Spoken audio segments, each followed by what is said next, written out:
Hello students, today we are going to discuss about potential energy synthesis. So, potential energy synthesis,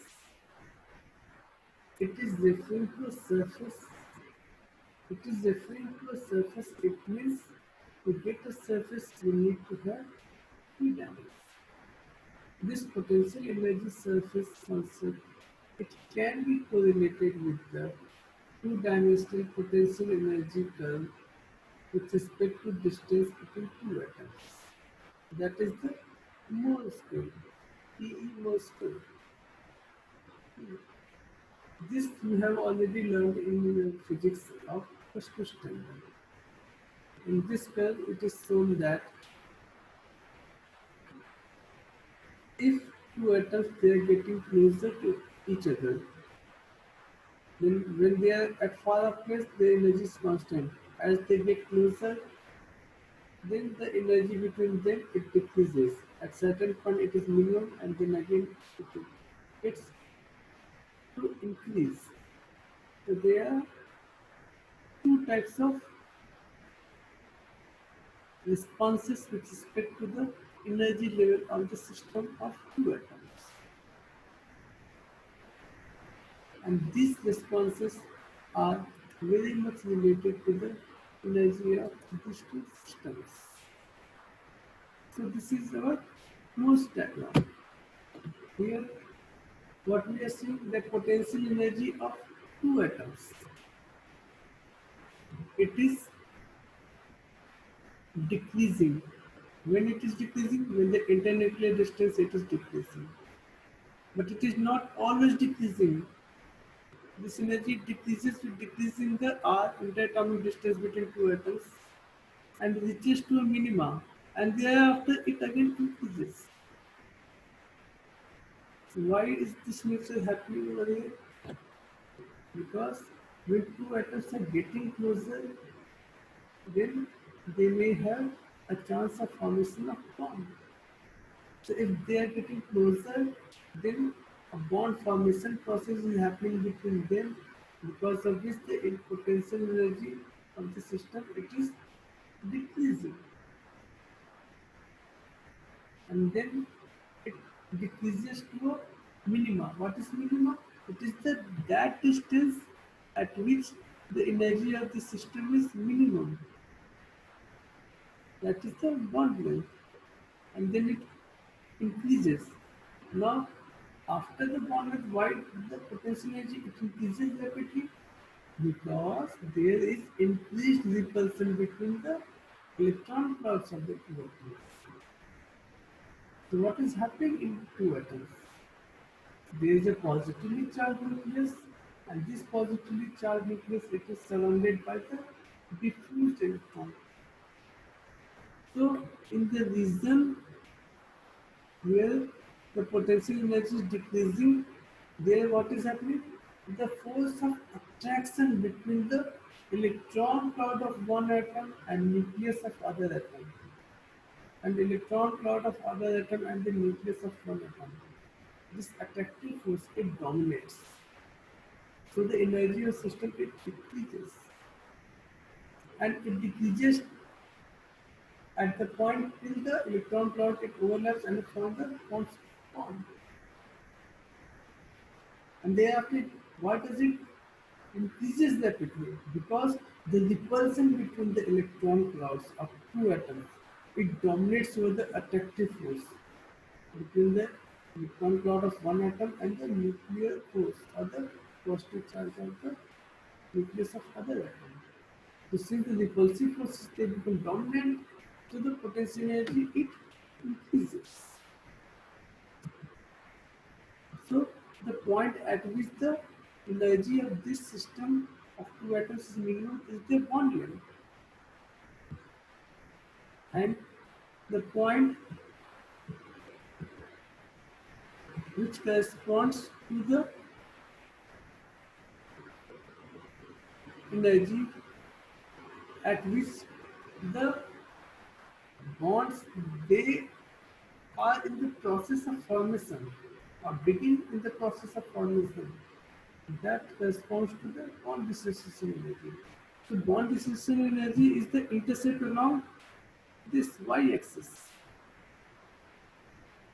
So from here, the energy of two atoms, they are decreasing.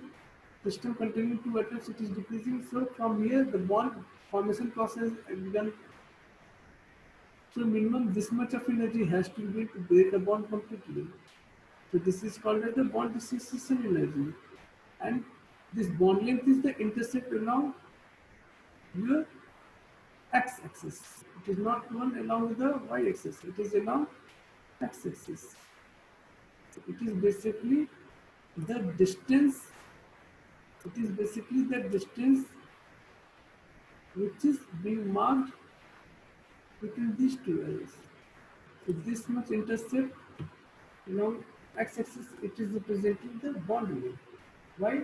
Because at this the bond is completely formed and the energy of the system, it is the minimum.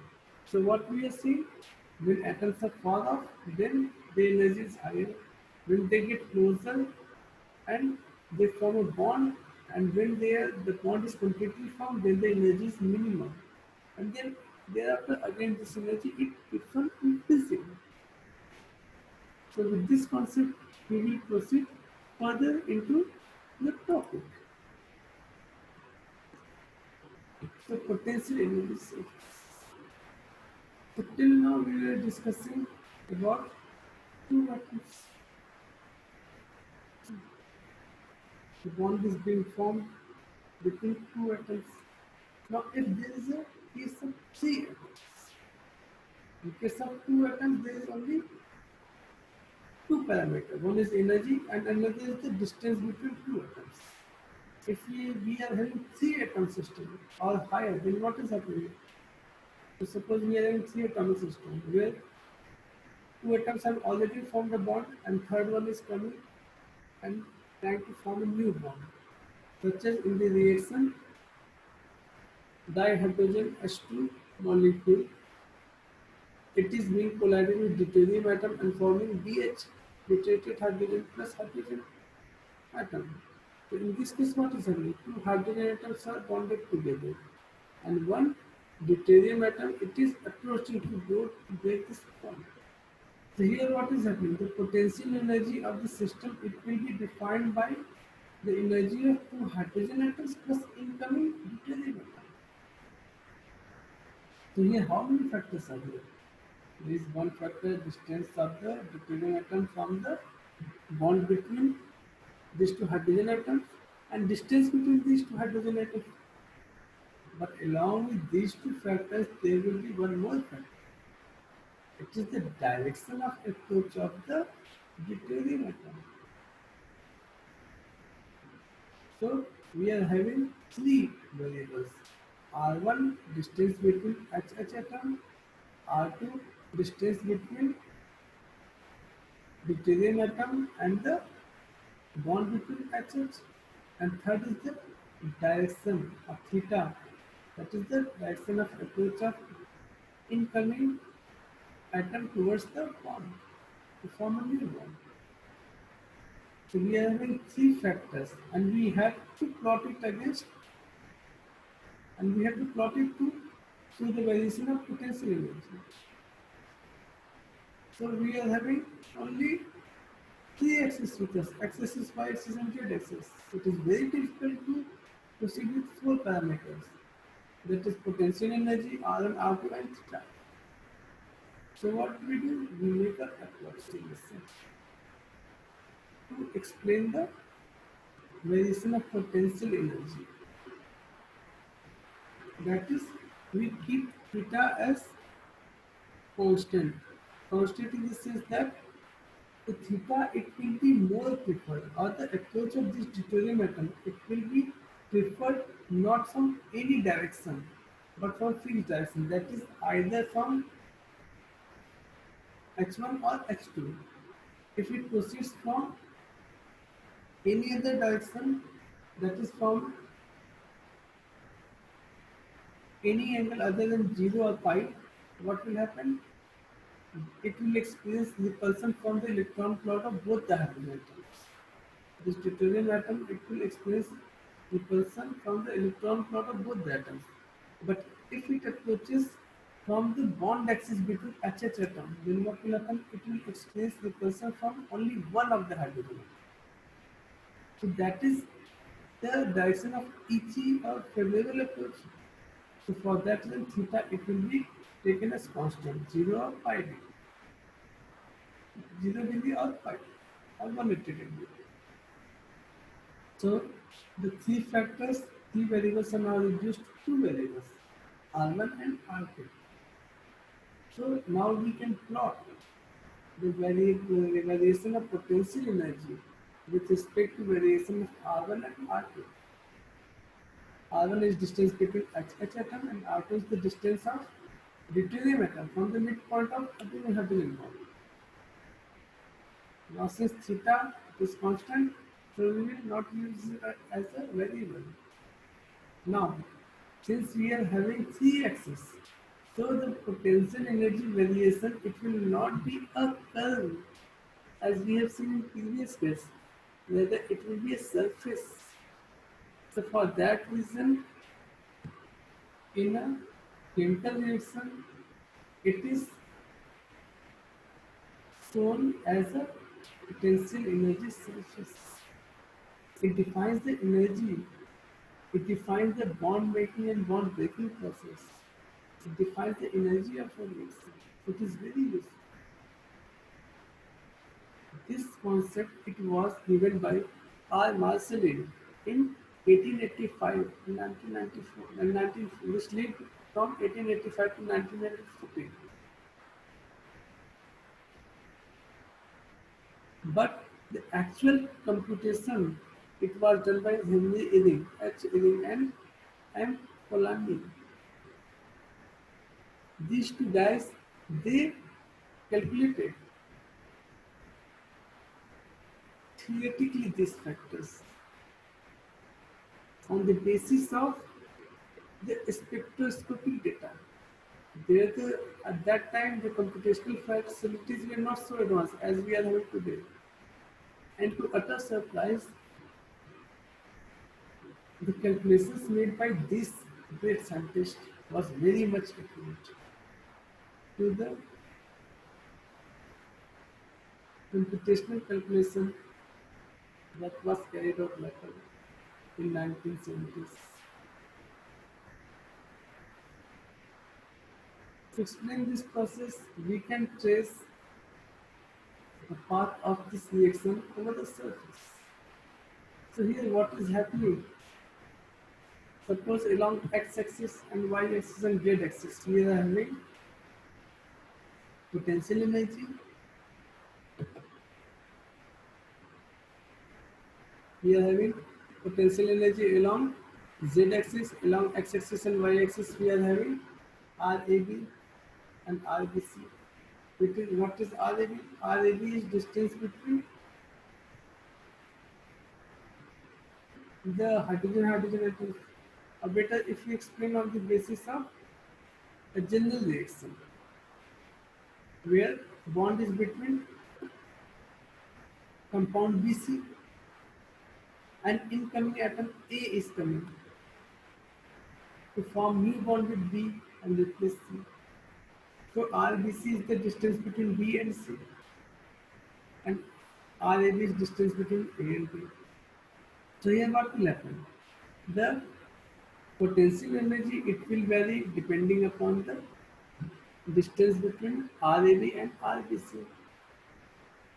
Now suppose we are having this figure, then the potential energy surface variation it will be like a surface which will be given by the ice cream scoop.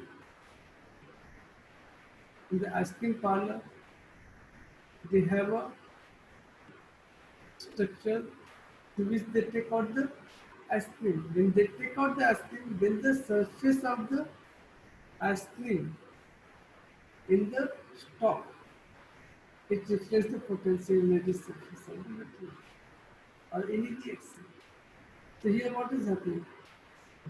If we take any surface, suppose we are talking about this surface, Then on this surface what will happen? RAB it is constant. So the potential energy along this surface it will be very much similar to Morse diagram. Why? Because the potential energy it is now varying only because of RBC. Because along this surface, which I am showing over here, along this surface, what is happening? RAB it is constant because it is an intercept upon RAB. So this surface it will show only the variation for RBC. So when RBC is varying, then potential energy variation it will be very much similar to our original graph. This way. There's only one R factor and potential energy variation we are seeing. So you can see the surface is something like this. Here the minima it will represent the bond length of molecule BC. That is the reactant. And similarly along this surface RBC is constant because this surface is an intercept upon this axis which is representing RBC. So it will also have structure same like Morse diagram. You can see the curve nature is very much like Morse diagram. So at lower values what will happen? The energy will be very high. This is represented by these lines. And at moderate value, it will show the energy of the reactant and the energy of the product. The dotted line, it is showing the reaction coordinate or the pathway of the formation of reactant to the product or AB to BC. And the maxima along this dotted line, that is the saddle point, which is very much similar to, you can say, transition state or the activated complex. And here we don't use the term activated complex. It was called a supermolecule. So a supermolecule is a transition state between reactant and the product phase. But it is more or less similar to the real molecule and also different. Why different? Because it is in a transition state. And why it is similar to a molecule? Because its energy can be calculated, can be defined on the basis of the Schrodinger equation by using the value of R.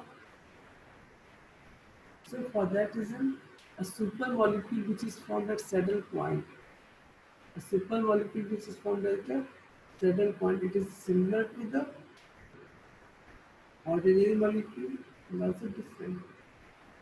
Supermolecule, it is different from an ordinary molecule because it is in the process of change. But it is a molecule in the sense that the energy of electron distribution, it can be calculated for each nuclear configuration by using Schrodinger equation of the quantum mechanics. So, by using the potential energy surface diagram, here what is happening? It is giving the entire map of the chemical reaction from beginning to the end in any reaction. And there is a particular configuration at the saddle point.